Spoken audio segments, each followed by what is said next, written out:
Covering music-related content of all genres. If it filters through Eastern Texas, it's fair game. Y'all bring it. From Texarkana down to the coast and Dallas down to Houston and everything in between. We are ETX ROCKS! Hit the brakes! Hey guys, it's Nathan Hunnicutt with ETX ROCKS, and right now we're sitting down with Dr. Eugene Moon, the conductor of the Longview Symphony Orchestra. Hello. How long have you been with the orchestra so far as a conductor? Oh, as a conductor, I think my first day officially on the job was maybe July 1st of this year. Okay. So I've only been with the orchestra as its music director conductor for about maybe 3.5 months or so. Okay, so we're relatively new at that position, but you've had a history with the orchestra long before that, playing the viola?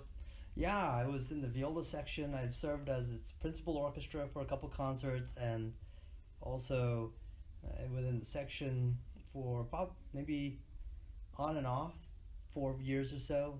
And I also helped out during their transition and also helping out with some administrative portions of their operations. Okay. So you obviously, as an orchestra conductor, have a fairly broad history in your understanding and experience within music. What other instruments would you say you're proficient at? Proficient. Viola, piano is actually my primary instrument. Really? And I can fake a pretty decent guitar. Yeah. I was in a cover band, Guns N' Roses cover band in high school. Really? So I could do some of the slash licks. Okay, so I haven't heard you play, but I would think that you're not a beginner when it comes to the guitar. If you can play those. Again, I can fake my way through it. Well, I know what that means. I play myself, so I know you can impress a lot of people until you're playing in front of someone who really knows how to play. Absolutely. Okay, Yes. I know what you're saying. So how many years have you been playing the guitar? Oh, I haven't really been studying it. This is just a hobby. So it's not fair to say that I've studied guitar. Okay. Please. Well, playing, just playing. Just fooling around with the guitar? Noodling. Yeah. I started when I was in high school, and since then, just on and off, just playing around with it. Okay, and what year did you graduate from high school? 93. 93? Okay. Yes. So you've been playing for quite a while then. And you play viola and the piano. So how did this transition come about that you started working with the orchestra? Well, obviously you were good at what you did as a member of the orchestra, but then how did the process come about for you to actually become the orchestra, the director of the orchestra? I started being interested in being a conductor probably in my mid-20s. Oh, wow. And I studied classical music since I was 7 years old. But the life as a conductor didn't really come into my life until about 25, 26. That's the first time you ever thought about it? Yeah. First time I ever thought about really conducting and saying, man, I could make this as a career.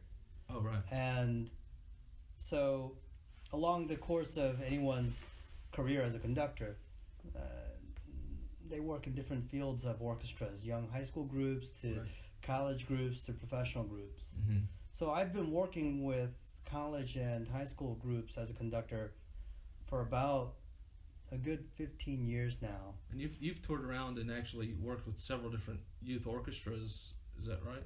Yes. So that you did that, and you were actually the principal in those groups. Would you say you managed them, or you?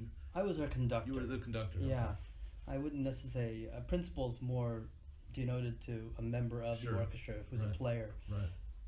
You could call me their musical leader in a way. Right. Yeah, and so for our audience, a lot of, I would say the lay person, when it comes to music, there's a different language, and when you come to the playing field of an orchestra, there's another layer. Yeah. Of language there. So. Well, can I use the analogy of a football team to help out? Yeah. If you look at a football team, my job is more akin to I'm the head coach. Right. And all the players in an orchestra are the players on a football team. Right. And beyond that, the general manager, I would probably denote to be perhaps the executive director, Right. who is, I think you talked to her, Jade Killingsworth. Yes. But then And she's also new to the orchestra. Yes, this is her first year as our executive director. Right. And then you still have a managing board of a group of people who manage a football team, and in the same capacity we have a Right. board of directors headed by our board president, who is John Cromer in Longview. Okay. So that's my capacity as music director and Sure. conductor.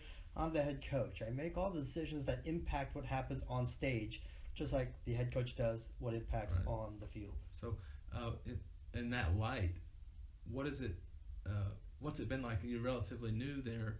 I'm sure you already knew coming in who the star players were or are, those people, and then you have the people who, I guess, on an orchestra of this level, everybody is really good at what they do. So, Absolutely. So you're not really, it's, in that comparison, it might be a little.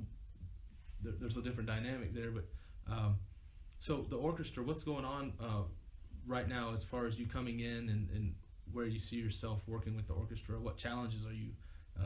I'm sure that this is a good. There are good challenges, but where do you see the orchestra going in the next year or so?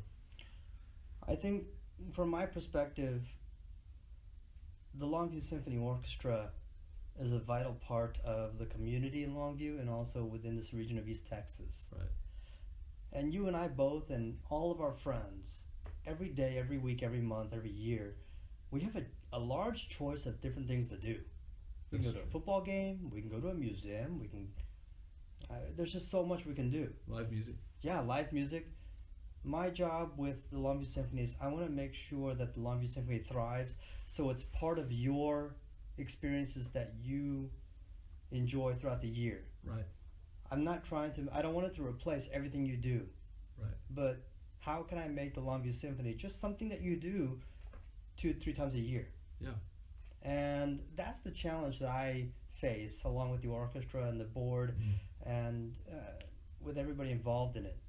Is, of course, we're very passionate about the orchestra. It's our job and our lives and our career. Right. How can we make it a part of your life without kind of shoving it down your throat and saying, hey, eat this, it's good for you? Oh, right.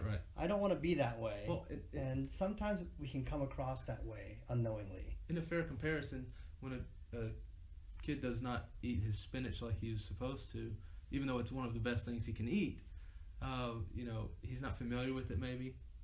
It's different. But, what I find is with spinach is, you put it in some dip or something, mix it up a little bit. But with orchestra music, people listen to orchestral music way more than they realize. Like, for instance, 50 Cent has orchestra music. Okay, yeah. Timberlake has orchestra music. Country music has orchestra music. Every single movie they've watched. Every single movie they've watched has orchestra music. Well, when you're small,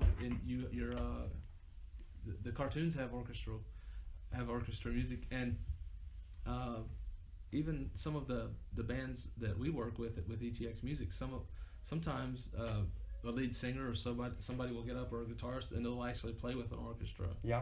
And that happens. It's like one of those unpredictable things, but when you see it happen, it's a refreshing reminder that, hey, not only is this music incredible and does it exist here, but it's accessible, like you're saying. How many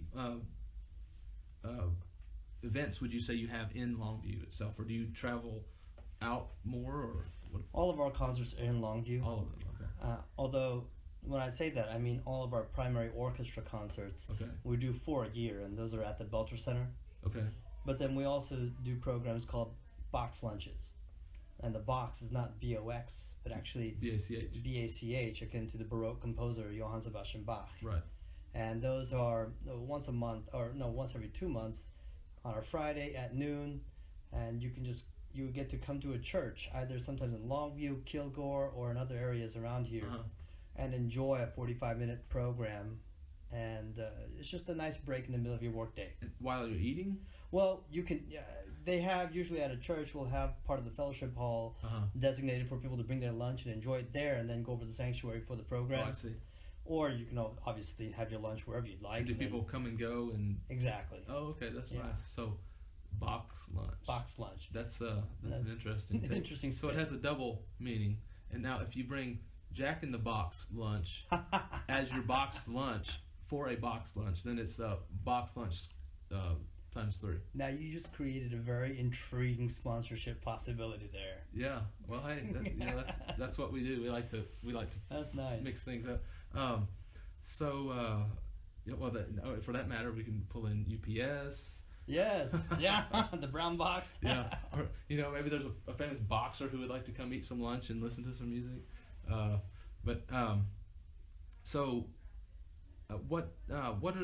What does it cost to come see a show for the formal shows that you have in Longview? The 4 times a year our concerts are $20 for student tickets. For adult tickets, $10 for student tickets, and we do offer discounts for schools who want to bring in larger groups of students. Sure. So we really want to encourage the student base to attend. Have you ever offered a season pass? Like, okay, this covers all 4. You can gift it Yes. to someone for Christmas. Yes. Nice. And do you have a Christmas show? Yeah, we do. We actually have one coming up on December 16th. And we just talked about how we hear orchestral music everywhere. Sure. And this one is dubbed Music at the Movies, or Christmas at the Movies. Okay. And we're going to play music from some Christmas favorites like Home Alone. Yeah. When you said that about movies, I immediately thought of Home Alone. Yeah. The music from Home Alone is very, very vivid and very memorable. Right. And so it's going to be a great night. We have special appearances by 2 guest singers, Scott and Kim LeGraff. And they've sung with many different orchestras in this region, and also have sung in operatic roles with Opera East Texas in Longview. And Scott LeGraff is one of my colleagues and faculty here at SFA. His wife Kim, a wonderful mezzo, and together they'll put on a great show with us. Nice. We also have some special. We have, of course, a special sighting of Santa that may be around on the concert night. Right. It's hard to predict where he'll be. You never know. But he's generous. He's everywhere too, right? Yeah. So this will be at the Belcher Center on December 19th. December 16th. Oh, December 16th. It's a Friday at the Belcher night. Center. Yes. Friday, December 16th at the Belcher Center, the Longview Symphony Orchestra. You guys need to go see that.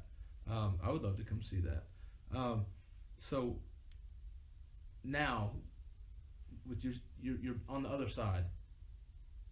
You're the conductor now. Okay. You're no longer playing in the orchestra. Yeah. And I'm sure that's like a bittersweet moment. So you're trading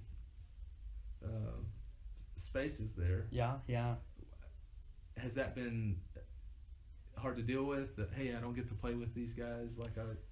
Well, as I mentioned before, I started conducting around my mid-late 20s. So honestly, it's been a while since I've actually been a full-time musician in that capacity in an orchestra. Every orchestra I've encountered, I've been its conductor. Right. So, I've been here at SFA for 10 years now, conducting the orchestra here. Yeah.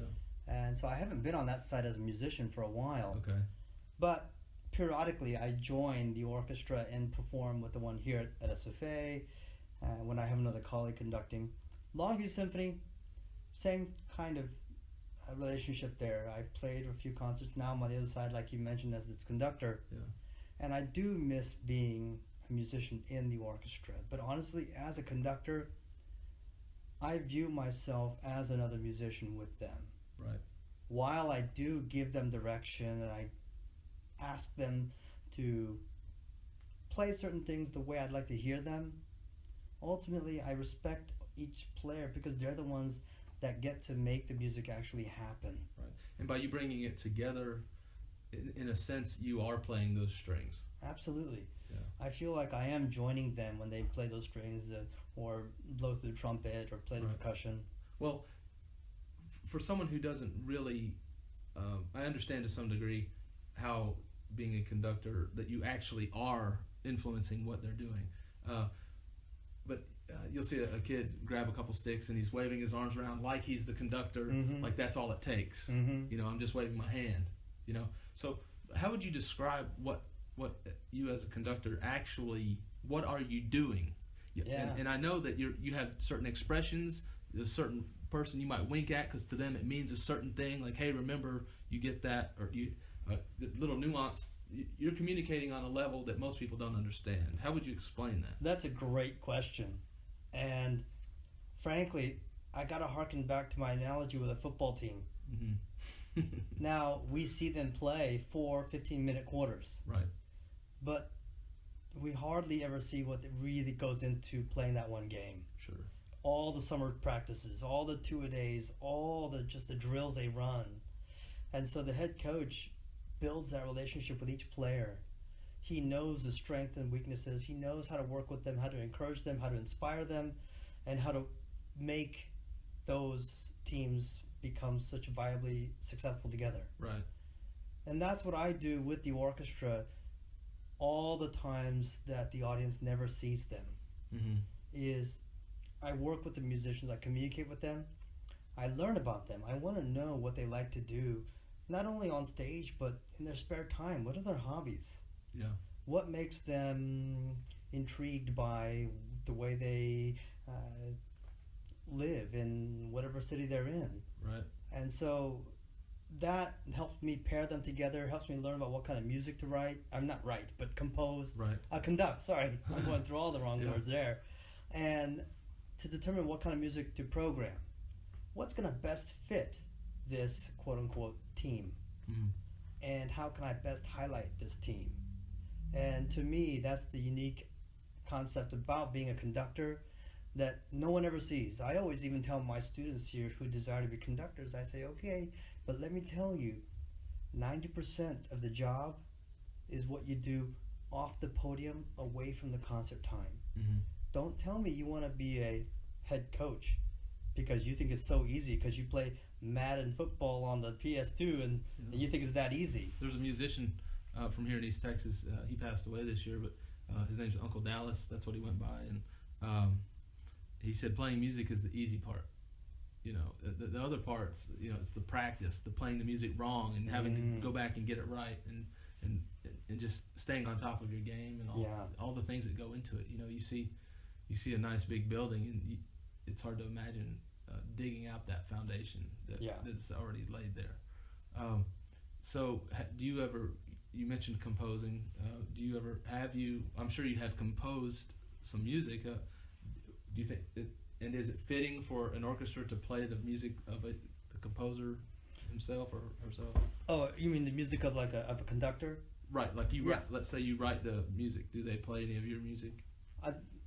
They would if I asked them to, okay. And that's only if I really composed, but I'm not really a composer. Okay. Is there anyone in the orchestra who does compose much? Or? You know, that's another amazing question. I don't know. I have to imagine that there are members in my orchestra that either dabble in composition or are very proficient in composition that I don't even know about. Right. And that's a really... Boy, this interview that you brought to me is giving me some great ideas.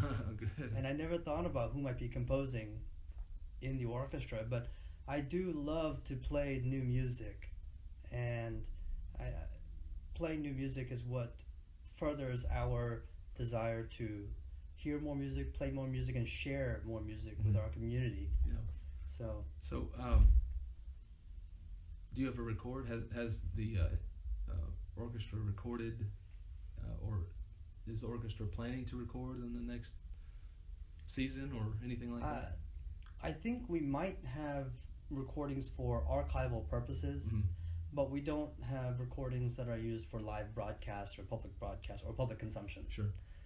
That might be something that we pursue in the future. Right. There's just some intricate steps that we have to take to and that's a complicated process. In some ways, you have a lot of little pieces and big pieces, and then mixing that in the right way. As a composer, like who mixes that? The composer who knows what it should sound like, and then you have the studio engineer who doesn't know that the bassoon is supposed to be louder at this moment, and you put them down smaller in the mix. That could be a time-consuming thing to do. But I'm sure it would be great to have. It would be. Yeah, I think the Shreveport Symphony posts some of their music to be broadcast live. I've heard them on Oh, nice. Red River Radio. Yeah. And I mean, it would be a nice step for us to get towards. Did you have any ensembles that you that performed during the year? Ensembles. Well, smaller groups. Smaller groups. Play. Maybe I'm referring to it as, or is that even something that orchestras do? Absolutely. Several times they'll play for those box lunches. Okay. We'll put a string quartet or a woodwind ensemble, or there was one time one of our solo percussionists presented a whole recital of just percussion music for a box lunch. So we are active as much as we can to be in our community, at the schools, and making classical music accessible in as many different facets as possible. Okay. And so you mentioned schools, and right now you're a professor here at Stephen F. Austin State University. We're sitting here in your office, and here's a baby grand piano right here. You have a really good view out your window. You're really in a good spot here. If you can walk straight over here to any restaurant you want. This is nice. So what is it like working with students who aspire to be in an orchestra? Maybe not necessarily as a composer, but what would you tell someone who has that dream? They play the violin or something, and you know, I'm sure it's not the same picture as you might have in your mind if you've never really pursued that truly. What would you tell someone who's a student to prepare them in a realistic manner what it's like to be in an orchestra? I would tell them, find the right teacher and listen to every word he or she has to say to you and abide by them. Too many times we take for granted what our teachers tell us. And I'm talking about teachers who are well trained themselves. Sure. And truly know what they're doing. Like our parents. Yeah, like our parents, right. Yeah. And teachers will give you so much advice and so many different ways to tackle something, and many times we don't heed their word. So or maybe not even hear it. Right. So that's the first step. Yeah. To me, that's the first step. You've got to find the right teacher and listen to every word he or she says. And then the second part is take it home and practice.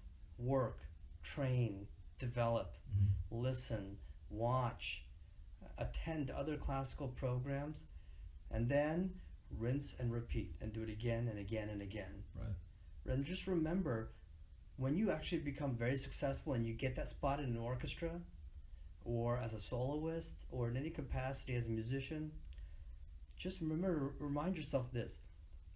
No one in the general audience, unless they are a professional musician themselves, no one's going to really know how much blood, sweat, and tears you put in there.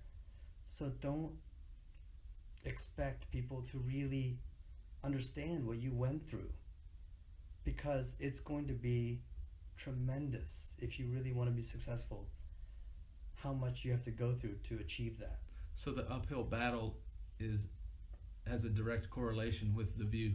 Absolutely. Right. Yeah. So if you're not really struggling or having hard times, then you're probably not going to experience a great view. I don't think so. I agree with you. Right. I would agree with you there. And if someone does, it's probably an artificial view, and a ladder with no strength is not fun to be on. Absolutely. Yeah. Yeah. I get to work with students as young as middle school age students to high school to college, and then of course with Longview Symphony I work with my colleagues at the professional level. Right. And so I'm able to impart a lot of advice and feedback to my younger generation of students who want to aspire to that level. And I always tell them, heed your teacher's words and practice constantly. I remember, and again, I guess I love football. I love to watch college ball on Saturdays. And I remember a pro player one time telling me, or not telling me, I'm sorry, but saying through this interview, he was saying that when I'm not improving and when I'm not training to get better, someone else is always doing that. And I could possibly lose my spot. So I'm always training when possible and taking care of myself properly. Right. Even when I'm not training, I'm training. And that's kind of stuck with me because I always thought to myself, when I'm not practicing, someone else is practicing. Right. And You know, Conor McGregor, is that his name? They just had an MMA fight. He just won his second belt in 2 different categories. Yes. He said there are a lot of quotes I couldn't say, but one thing he said was he said something like, I break necks and I don't take breaks. He says, I don't take breaks, and that's that idea that you always have to be working. If you're not physically doing something, you're thinking. You know, even resting is work because you have to purposely rest. Exactly. And so it's and you have to rest correctly. True. Yeah.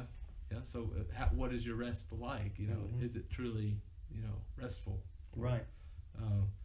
That's an interesting thought. So where do you see yourself with whatever you can tell me? Where do you see yourself with the orchestra in the next 2 years, 5 years, or you know, where do you see in the big picture? Where do you see things heading?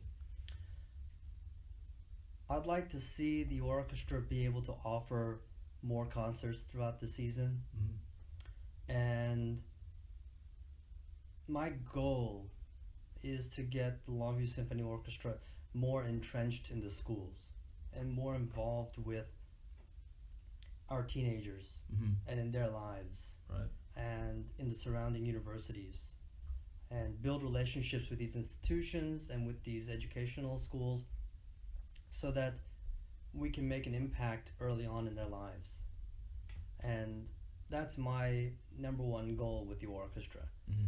Meanwhile, of course, putting on fantastic concerts that even the greatest appreciators of classical music will enjoy, but also attract those who have never been to a concert. We don't get to enjoy the same mainstream media that sports does. We're not going to be broadcast on 5 different networks all around the nation.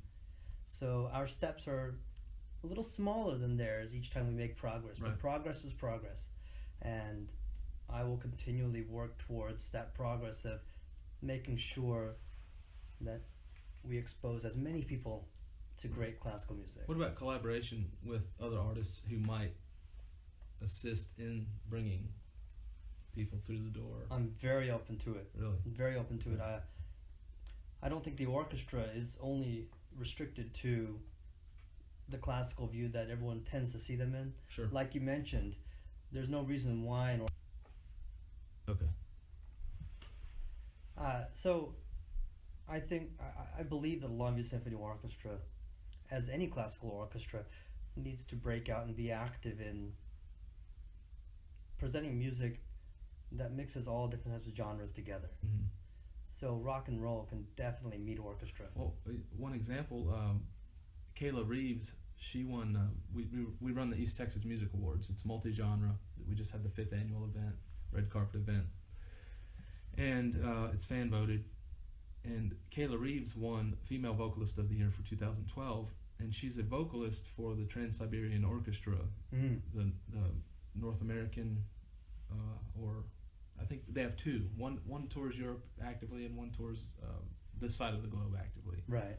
If I'm understanding it correctly, but she's a very good singer, and she sings with them, and there's a little bit of a mix there. It has an orchestral feel in their production. It's very big, and it has the same kind of feel to it, I guess. Longview Symphony has done that with a few country groups. I wish I can remember the name, but I can't. But they had I think it was a Cowboy Christmas show maybe 3 years ago. Nice. And that was a lot of fun. That was at a time when I was actually playing viola with the orchestra. Right. And the music, of course, is very accessible. Country music is accessible, Sure. And so it was a mixture of country music and classical music, and that was a lot of fun. Nice. And I think that's a way for us to branch out. Did that span the whole concert, or just part of the concert? The whole concert. Really? So, what was the practice like in gearing up for something like that? It was interesting because they had the mic, the orchestra, and so orchestras generally are not mic'd when we perform. Right. And so it just had to be seated correctly, and even the music that we receive looks different. Mm-hmm. Imagine. Would you say it's more in a simple form? In a way, it is simple. It is simpler in format, but you have to read it correctly in the style and in the same way that a rock musician would look at their music. Oh. And which, to a certain extent, they don't even read music to a certain extent. Yeah. So you can't approach it with this classical air and just play it. So like there that. were, would you say you had some kind of rehearsal, obviously? Oh yeah. Yeah. Absolutely. Was that pretty rigorous, or? It was no less or more rigorous than our regular rehearsals. But you're working with professionals who, even on the very first shot, they're going to sound really good, probably. Yeah. Especially to someone who's not trained and they don't really know. Speaking of people who are not trained and wouldn't know if they heard a mistake, would you mind playing something on the piano for our audience? Oh my gosh! You can say no, and I can cut this out of the interview if you don't want to do it. Let's see. So, but if you can, the sound in here is pretty good. Sure, I can just play maybe 1 or 2 measures of something. Okay, what will you be playing? Let's see. How about a few bars from an etude by Chopin. An etude by Chopin. Okay, yeah. Here we go. And I really hope my piano's in decent shape. Oh, well, I'm sure it is. Here's Dr. Moon.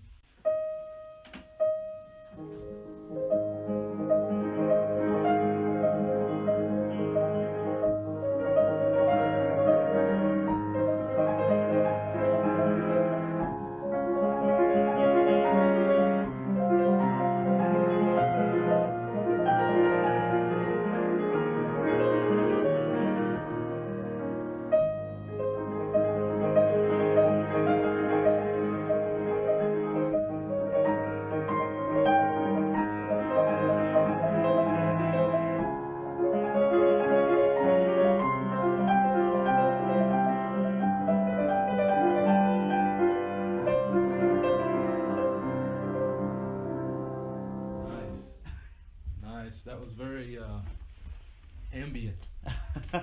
Caught me off guard there on that one. Yeah, well, I didn't really know what to expect. So, in an orchestra, is there a piano? Sometimes it depends. Depends on the piece of music that's being performed. Okay. Like our Christmas concert coming up, we'll have a pianist. Right. And a harpist. Okay. So what do you call that thing that you have the whip? Yes. The 2 boards. Yes. What is that instrument called? The whip. 2x4s? It's a whip. Oh, it's called a whip. Yeah. Really? And it's based. I don't know if it's 2x4s or I guess it's 2 2x4s that are hinged together. Or maybe they're not quite as thick as a 2x4. Maybe they're wider. Yeah. I don't know. And you just slap them together, and they're used for whip sounds, gunshots. For instance, when you're at an opera and or a musical, they need a gunshot. They use that for the gunshot sound. Nice. And it's probably the most terrifying instrument to hear if you're not ready for it. Oh, it's loud. Yeah. Well, the bass drum is loud. Cymbals are loud. I like the timpanis. Yeah. Those, I don't know why, but they just sound really... Those are loud, but when you hear a whip and you're unexpectedly, right, that can be quite scary. Yeah. And we'll have a whip for this concert in December as well. Nice. And if you're looking at the stage from the audience, the whip would be on the right, in the back of the right side? If from the audience point of view, right, it'd be on the left side. On the left side, in the back? Yeah. Okay. That could vary. It kind of depends on the stage. I know someone doesn't study music their whole life and become the member of an orchestra just to play the whip. So who's playing the whip? One of the percussionists? Yes. Okay.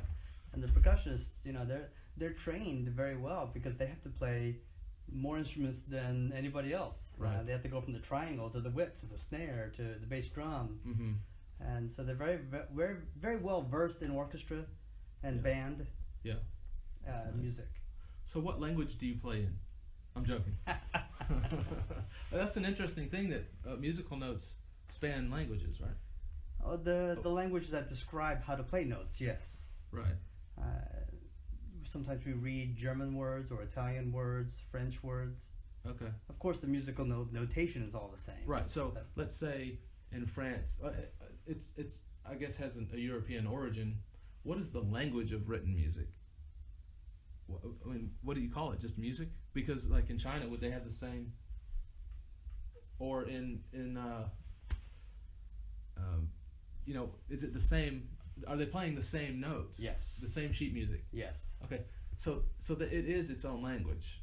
Yes. You could say, yeah, definitely. Music is its own language. Like, for instance, a child grows up around music, and you hit a note. The child can hit that note, and another child who didn't really have much upbringing around music, or maybe they have some natural intelligence there, but like someone who doesn't hear that note, maybe they could be taught that note over time, and they can learn the language of music. Yes, to that degree. I can understand where you're going with that, and I do agree with you there. Okay, so you have that musical intelligence that can be developed to some degree, but the written music, language of music, what is that music? What is that called? Is it just referred to as music in general? Written music? Musical notation. Musical notation. Yeah. Because it's interesting, if it spans all languages, it breaks through the barrier of language. It does, and in that context, when a composer, just like an author writes a book, if a composer who is a French composer writes a piece of music, they typically will write in the inflection of their origin, and when you hear a piece of French music, it sounds completely different from a piece of American music and that of a German piece of music. So while we use the same language, which is the musical notation, right, our organization of those notes or inflections, the pronunciation, it conveys our musical portrait. And a French, American, German, Italian, they'll all be a little slightly different from one another. Right. Even though they're playing the same notes with the same instruments, even the people could even look the same. And yes. And they sound, there's a little bit of a different thing. Because of the way the music's written. Right. That's interesting. To me, it's sort of like guitar tablature. Right. Tab music looks the same, whether it's on electric guitar or classical. Would I be right in saying that? Well, tablature, I look at it as a step. It's a different thing than written language for written music for guitar. You know, it's totally different. Right, because you have it's circles and strings right. and frets. It's kind of the kindergarten level of. But actually, to say that, I've seen some tablature that was quite advanced and complicated, or I should just say hard to do. Yes. You know, but tablature, as far as, hey, here's a chord and here's another chord, that's a far cry from reading it on. Right, on the actual staff. Right. Notation. Yeah. So so you've been here at SFA for 10 years. Yes. Okay, and you're the orchestra director here. Yes. But you don't use that word. You're the orchestra conductor at SFA. Well, they call my official title is the director of orchestral activities. Okay. But I am the orchestra conductor here. Yes. Okay, nice. And when is the next show that the SFA orchestra will have here? Tomorrow night. Tomorrow night. Yeah, November 15th. Wow. Okay. Well. Yeah. This won't go out in time for people to hear that, but that's really cool. And so, how often does the SFA orchestra play? We have 4 classical concerts each year, and then we collaborate with our opera department here and also the school theater, and we have an opera production. Wow. Where we perform 3 nights of opera in the spring. And then we also collaborate with the choral area, and we perform 2 choral masterworks concerts with an orchestra and a big choir in the back. So Wow. a total of about Does Bach 9 to 10 shows a year. Does Bach get treatment in both of those? Bach? Yeah. No. No? Okay. Sometimes, depends on the repertoire. Right, okay. So he could. He could. So he could be Bach. He could. So that's a 4 Bach there. Yeah, maybe we should bring Arnold Schwarzenegger here. Yeah. For a box lunch. Right. You could. That might attract a few more people to those events. Yeah, I think so. Well, thanks for having this conversation. We're talking with Dr. Gene Moon at Stephen F. Austin State University. He is the conductor of the Longview Symphony Orchestra. Thanks for sitting down with ETX Music today. My pleasure. Thank you so much for having me. Thank you. Remember to support local music. And ETX rocks. This is Katie Kennedy, the owner of the Liberty Bell located in historic downtown Nacogdoches. We would like to invite you to come on down for our live music, our extensive menu, including our brunch menu available on the weekends, and excellent service. We're open every day of the week except for Monday.